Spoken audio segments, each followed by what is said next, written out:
Hello everyone, कैसे हैं आप सभी। इस वीडियो में मैं अबीरा और कसक का सेकंड पार्ट एक्सप्लेन करने वाली हूँ। जिन्होंने इस कहानी का फर्स्ट पार्ट नहीं देखा तो डिस्क्रिप्शन में आपको फर्स्ट पार्ट का लिंक मिल जाएगा। तो फर्स्ट पार्ट में हमने देखा कि कैसे कसक अबीरा के घर में आती है और वो अबीरा के साथ शारीरिक संबंध बनाती है। उसके बाद उसकी मम्मी को पता चल जाता है कि इन दोनों के बीच में क्या हुआ है और अबीरा कसक को थप्पड़ मारते हुए उसे अपने घर से बाहर कर देती है।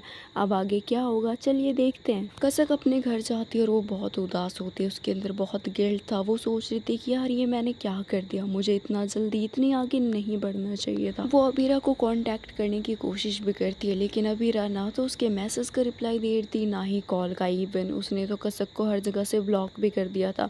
वो सारी चीज़ें कसक को बहुत खट रही थी। फिर कसक सोचती कोई बात नहीं, जब वो छुट्टियों के बाद कॉलेज आएगी मैं तब उसे देखूंगी। कुछ दिनों के बाद छुट्टियां भी ख़त्म हो जाती है, कॉलेज फिर से स्टार्ट हो जाता है। कसक कॉलेज जाती है लेकिन उसे कहीं भी अबीरा नहीं दिखती और ऐसा 1 दिन 2 दिन 3 दिन 1 हफ्ते तक ऐसा ही होता है। 1 हफ्ते तक अबीरा कॉलेज आई ही नहीं थी और फिर कसक से जब नहीं रहा जाता है तो वो उसके दोस्तों से भी पूछती है तो उसके दोस्त कहते हैं कि हमें भी नहीं पता कि अबीरा कहाँ है। तो कसक अबीरा के घर चली जाती है। जब वो अबीरा के घर जाती है तो उसके घर में उसे लॉक मिलता है, उसका दरवाज़ा बंद होता है। कसक को पता नहीं चलता कि अबीरा और उसकी फैमिली कहाँ चली गई है। आसपास के वो लोगों से भी पूछती है लेकिन वो लोग भी कहते हैं कि हमें भी नहीं पता कि ये पूरा परिवार कहाँ गया है। कसक काफ़ी चिंता में आ जाती है क्योंकि अबीरा से बात किए उसे 1-2 हफ्ते से ज़्यादा होने वाले थे। अब ऐसे ही हफ्ते महीनों में बदल जाते हैं और अबीरा का कसक के साथ कोई भी कांटेक्ट नहीं होता। अब तो कसक ने उम्मीद ही छोड़ दी थी कि उसके पास कभी अबीरा आएगी। वो कभी उदास होती थी तो कभी खुश होती थी अपनी पुरानी मेमोरीज को याद करके। फिर कसक खुद को समझाती है कि ऐसा नहीं चलेगा, अब लाइफ में अपग्रेड होना ही पड़ेगा। जहाँ पे कसक बास्केटबॉल खेलती थी वहीं पे एक नई लड़की ज्वाइन होती है जिसका नाम था सोफ़ी। सोफ़ी दिखने में बहुत खूबसूरत थी, उसे देख के कोई भी दीवाना हो जाए और कसक तो वो पहली नज़र में ही घायल हो जाती है। कसक उससे बात करने की कोशिश भी करती है लेकिन सोफ़ी ज़्यादा उसे भाव नहीं देती और कसक को ये बात अच्छी लगती है क्योंकि जो चीज़ आसानी से मिल जाए उसकी कदर कहाँ होती है। अब सोफ़ी बास्केटबॉल कोच में हर रोज़ आने लगी थी और कसक उससे बात करने की कोशिश भी करती थी लेकिन सोफ़ी उससे ज़्यादा बोलती नहीं थी। लेकिन एक दिन कसक ने जैसे अबीरा को बास्केटबॉल मारा था वो वैसे ही सोफ़ी को मारती है लेकिन सोफ़ी उनमें से नहीं थी जो ऐसे ही छोड़ दे। फिर सोफ़ी भी एक बास्केटबॉल उठाती है और वो कसक को मारती है। कसक के तो अंजर पंजर ढीले हो जाते हैं, उसे तो दिन में ही तारे दिखने लगते हैं। हालांकि उसे दर्द हो रहा था फिर वो मुस्कुराती है, सोफ़ी के पास आती है और वो कहती है तुम्हारा निशाना तो काफ़ी सही है। तो सोफ़ी कहती हाँ तभी तो मैं बास्केटबॉल में ज्वाइन हुई हूँ। फिर कसक कहती है ओ आई लाइक योर एटीट्यूड। तो सोफ़ी कहती है सबको पसंद आता है। फिर कसक कहती है कि यार इसे एटीट्यूड कहते हैं या ओवर कॉन्फिडेंस पता नहीं, पर तुम पे ये सूट करता है। तो सोफ़ी कहती हाँ मुझे पता है, तो क्या तुम इसी बास्केटबॉल में रहती हो। तो कसक कहती है अरे नहीं नहीं मैं तो बस प्रैक्टिस करने आती हूँ, क्या तुम्हें भी बास्केटबॉल का शौक़ है। तो सोफ़ी कहती हाँ। फिर दोनों के बीच में दोस्ती हो जाती है, दोनों एक दूसरे को अपना कॉन्टैक्ट नंबर भी दे देते हैं। अब कुछ ही दिनों में दोनों के बीच में दोस्ती हो जाती है। जो दोस्ती लड़ाई से शुरू हुई थी वो प्यार में कन्वर्ट होने लगती है धीरे धीरे। दोनों के बीच में काफ़ी अच्छी म्यूचुअल अंडरस्टैंडिंग हो चुकी थी और अब कसक को तो कहीं ना कहीं सोफ़ी से प्यार होने लगा था। लेकिन उसे बीच में अबीरा की भी याद आती रहती थी लेकिन अब उसे अबीरा से मिलने की कोई भी उम्मीद नहीं दिख रही थी तो अबीरा को पूरी तरह से भुलाना चाहती थी। सूफ़ी से जब भी वो बात करती थी तो सूफ़ी के अंदर उसे अबीरा की झलक दिखती थी लेकिन वो कहती थी कि नहीं मुझे अबीरा को भुलाना है। अब दोनों के बीच में काफ़ी म्यूचुअल अंडरस्टैंडिंग हो चुकी थी, दोनों एक दूसरे से घर की बातें भी शेयर कर लिया करते थे और सूफ़ी भी बिना कुछ सोचे समझे उसे सारी बात बताती थी और ये बात कसक को बहुत अच्छा लगता था। कहीं ना कहीं सोफ़ी ने कसक को ये हिंट दे दिया था कि वो कसक को पसंद करती है। कसक तो थी ही ऐसी, उसने तो तुरंत ही इस हिंट को पकड़ लिया था और देखते ही देखते वैलेंटाइन वीक भी आ जाता है और कसक ठान लेती है कि वो सोफ़ी को वैलेंटाइन डे के दिन प्रपोज़ करेगी।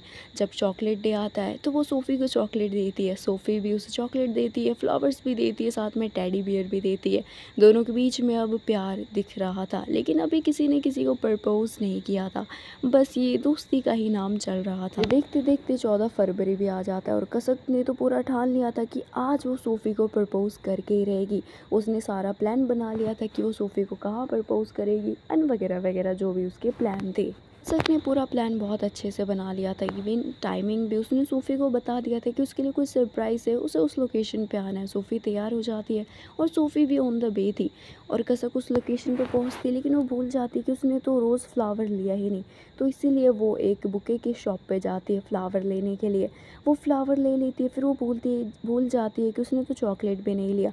फिर वो शॉप पे जाती है चॉकलेट ख़रीदने के लिए, और जैसे ही वो शॉप के ओनर को बोलती है कि भैया एक चॉकलेट देना, तभी शॉप का ओनर कोई और नहीं, एक लड़की थी। और जब कसक उस लड़की को देखती है तो वो लड़की कोई और नहीं, अबीरा थी। अबीरा को देख के कसक सुन्न हो जाती है, और अबीरा ने भी कसक को इतने दिनों के बाद देखा था, तो वो भी बस देखते ही रह जाती है। फिर कसक होश में आती है, वो दुकान के अंदर आ जाती है और वो कहती है, अबीरा तुम कहाँ थी इतने महीनों से? तुम्हें पता है मैंने तुम्हें कहाँ कहाँ नहीं ढूंढा, कितना मैंने तुम्हें कांटेक्ट करने की कोशिश की, लेकिन तुमने तो बिल्कुल भी रिस्पॉन्स नहीं दिया। क्या तुम इतना नाराज़ हो गई थी मुझसे? तो अबीरा कसक को देखती है और वो कहती है कि देखो कसक, मुझे उस बारे में कुछ भी बात नहीं करना। अब मैंने एक नई ज़िंदगी की शुरुआत की है, तो मुझे इस नई ज़िंदगी में खुश रहने दो। तो कसक कहती, कैसी शुरुआत? लेकिन मैंने कोई शुरुआत नहीं की, मैं आज भी तुम्हारा इंतज़ार कर रही हूँ, और मुझे बताओ कि तुम इतने महीनों कहाँ थी? तो अबीरा उसे अपने दुकान की छत पे लेके जाती है और वो कहती है कि जब तुम्हारे और मेरे बारे में मम्मी को पता चला, तो मम्मी ने पापा को बता दिया, और पापा ये सदमा सह नहीं पाए और वो चल बसे। और ये बात जब नानी को पता चला, तो नानी ने मुझे गांव बुला लिया और मैं वहीं पे थी, और इतने दिनों से मैं गांव में ही थी, और मेरी पढ़ाई भी छुड़वा दी। लेकिन गांव में मम्मी की भी तबीयत ख़राब रहने लगी, और गांव में कमाने का भी कोई साधन नहीं था, इसलिए मैं दोबारा यहाँ आ गई और मैंने एक दुकान खोल ली, और भगवान की दया से ये दुकान बहुत अच्छा चल रहा है, और मेरी मम्मी की तबीयत भी थोड़ी ठीक हो रही है। तो अब मैं वो सारी चीज़ें दोबारा नहीं दोहराना चाहती, तो तुम चली जाओ यहाँ से। तो कसक कहती, क्या? और इतने दिनों में तुमने मुझे एक बार भी कांटेक्ट नहीं किया। माना कि वो सारी चीज़ें मेरी वजह से हुई है और तुम्हारी ज़िंदगी में काफ़ी बदलाव भी आए, उसके लिए मैं माफ़ी चाहूँगी, लेकिन जो भी किया बस हो गया यार। और मैं कोई पहली इंसान नहीं हूँ जिसने वो सब किया। जो प्यार करता है वो सारी चीज़ें करता ही है। तो अबीरा कहती, कौन सा प्यार? तो कसक कहती, तुमसे प्यार। मैंने तुमसे प्यार किया था, और मैंने जो भी किया एक हक समझ के किया था। अबीरा उसकी बात सुन के रोने लगती है। कसक उसे गले लगा लेती है और वो कहती है कि मैं आज भी तुम्हारी राह देख रही थी, मैं आज भी तुमसे उतना ही प्यार करती हूँ जितना मैंने तुम्हें फ़र्स्ट टाइम देख के किया था। तो अबीरा कहती है कि वो सब तो ठीक है, पर मेरी माँ का क्या और लोगों का क्या? लोग हमें कभी भी एक्सेप्ट नहीं करेंगे। तो कसक कहती है कि मुझे बस तुम्हारी मम्मी से लेना देना है, मुझे तुम्हारी एक बार मम्मी से मिलवा दो, मैं उनसे बात कर लूँगी, और आई प्रॉमिस मैं उन्हें मना ही लूँगी। तो अबीरा कहती है कि कुछ दिनों में मम्मी वापस आने वाली है, जब वो आएंगी तो मैं तुम्हें बता दूँगी, तुम उससे बात कर लेना, और मैं कुछ भी नहीं कहूँगी। तो कसक कहती, ठीक है, जो करूँगी मैं करूँगी। कसक अबीरा का मूड ठीक करती है, और जो चॉकलेट उसने ख़रीदा था वो अबीरा को ही दे देती है, और जो फ्लावर उसके पास था वो फ्लावर वो अबीरा को दे देती है प्रपोज़ करते हुए। और अबीरा को तो पता ही नहीं था कि आज वैलेंटाइन डे है, उसे तो कसक याद दिलाती है। अबीरा के चेहरे पे थोड़ी सी मुस्कान आती है, फिर कसक और अबीरा एक दूसरे को कस के हग कर लेते हैं। फिर ऐसे ही कुछ दिन बीत जाते हैं, और कॉलेज में सोफ़ी कसक के पास आती थी, तो अब कसक उसे इग्नोर करने लगी थी, और सोफ़ी इस बात को बहुत नोटिस करती है। तो वो एक बार आके उससे पूछ लेती है कि तुम्हें क्या हुआ? पहले तो तुम मेरे आगे पीछे घूमती थी, अब तुम्हें क्या हुआ?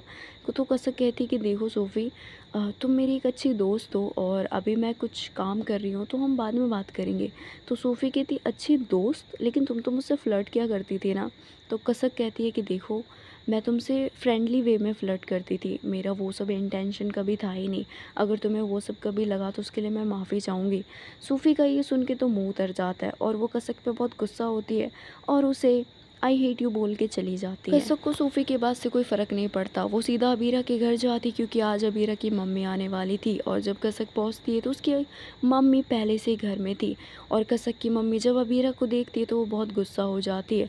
वो कसक को दो तीन खरी खरी बातें भी सुनाती है। तो कसक कहती है कि आंटी जी, आपकी नाराज़गी बिल्कुल जायज़ है, लेकिन मैं आपको कुछ कहना चाहती हूँ। आपको पता है मैं आपकी बेटी से बहुत प्यार करती हूँ, मुझे पता है आपको ये सुन के बहुत अजीब लग रहा होगा कि एक लड़की से कैसे प्यार कर सकती है, लेकिन मैं आपको बता दूँ कि कोई हम कोई पहले इंसान नहीं है, हमारे जैसे बहुत हैं। मुझे पता है आपको ये समझने में देरी लगेगी, लेकिन आपको ये समझना पड़ेगा कि आपकी बेटी मेरे साथ बहुत खुश रहेगी। लेकिन अबीरा की मम्मी बिल्कुल भी नहीं सुनती, और वो कहती है कि मुझे ये सब नहीं सुनना है, तुम यहाँ से चली जाओ। लेकिन कसक बिल्कुल भी नहीं जाती और वो कहती है कि मैं अबीरा के साथ ही रहूँगी। वो यहाँ पे अकेले रहती है, वो सारी चीज़ें अकेले देखती है, मैं यहाँ पे उसको देखने के लिए आऊँगी। अबीरा की मम्मी कुछ नहीं बोलती और वो कसक से बिल्कुल भी बात नहीं करती। अब कसक का अबीरा के घर में आना जाना रोज़ का होने लगा था। वो शाम को आती थी, अबीरा जब खाना बनाती थी तो कसक भी उसकी मदद करती थी, और अबीरा जब उसकी मम्मी की सेवा करती थी तो कसक भी आ जाती थी सेवा करने के लिए। और अबीरा की मम्मी जब देखती थी कि कसक भी उसकी उतनी केयर कर रही है जितनी उसकी बेटी अबीरा कर रही है, तो जो नफ़रत, जो गुस्सा भरा था कसक के लिए, वो कहीं न कहीं धीरे धीरे कम हो रहा था और कसक की आंखों में अबीरा के लिए प्यार दिख रहा था। और एक दिन अबीरा की मम्मी अकेले जब रात को बैठी थी तो वो अबीरा को अपने पास बुलाती है। हालांकि कसक भी उस दिन अबीरा के घर में ही सोई थी, लेकिन वो अलग कमरे में थी और अबीरा की मम्मी एक ही कमरे में थी। अबीरा की मम्मी उठती और वो कहती है कि मुझे तेरे से कोई बात करनी है। तो अबीरा कहती हाँ मम्मी बोलो ना। तो अबीरा की मम्मी कहती है कि क्या तू उस लड़की से प्यार करती है? तो अबीरा कहती है कि इन सब बातों को कोई फ़र्क नहीं पड़ता, मैं जिसमें आप खुश हो मैं उसमें ही खुश हूँ। तो अबीरा की मम्मी कहती अच्छा, और उस लड़की का क्या जो तेरे से पागलों की तरह प्यार करती है, जो तेरी इतनी परवाह करती है, और उसे पता है कि मैं उससे गुस्सा हूँ लेकिन फिर भी वो मेरी केयर करती है। तो उसकी आँखों में उसके एफ़र्ट्स से सारी चीज़ें दिख रही है कि वो तेरे से कितना प्यार करती है। तो अबीरा कहती है मुझे फ़र्क नहीं पड़ता, जिसमें आप खुश हो मैं उसमें खुश हूँ। तो अबीरा की मम्मी कहती है और तेरी खुशी का क्या, तू बस दिखाने के लिए खुश होगी? तो अबीरा कहती है माँ मैंने बोला ना मैं आपकी खुशी में खुश हूँ, आप जो चाहोगी मैं वही करूँगी। तो अबीरा की मम्मी कहती है मैं चाहती हूँ कि तू उस लड़की से शादी कर ले। ये सुन के तो अबीरा की कानों पे यकीन ही नहीं होता कि उसने ये क्या सुना। उसकी मम्मी मुस्कुराती और वो अपनी बेटी को गले लगा लेती और वो कहती है कि पागल, मैं तेरी माँ हूँ, तेरी कोई दुश्मन थोड़ी हूँ जो तेरी खुशियों को कुचल के आगे जाऊँगी। जिसमें तू खुश होगी मैं उसमें खुश होंगी, और अब मेरे पास बस तू ही तो बची है, तेरे लिए ही तो सब कुछ करना है, और तू मेरे लिए अपनी सारी खुशियाँ मार देगी पागल। जा उसको भी बुला ले। वीरा दौड़ी दौड़ी कसक के पास जाती है, उसे नींद से उठाती और वो कहती चलो मम्मी बुला रही है। तो कसक कहती अब क्या हो गया? तो अबीरा कहती चलो। तो फिर कसक जाती है और वो अबीरा की मम्मी के पास बैठ जाती है।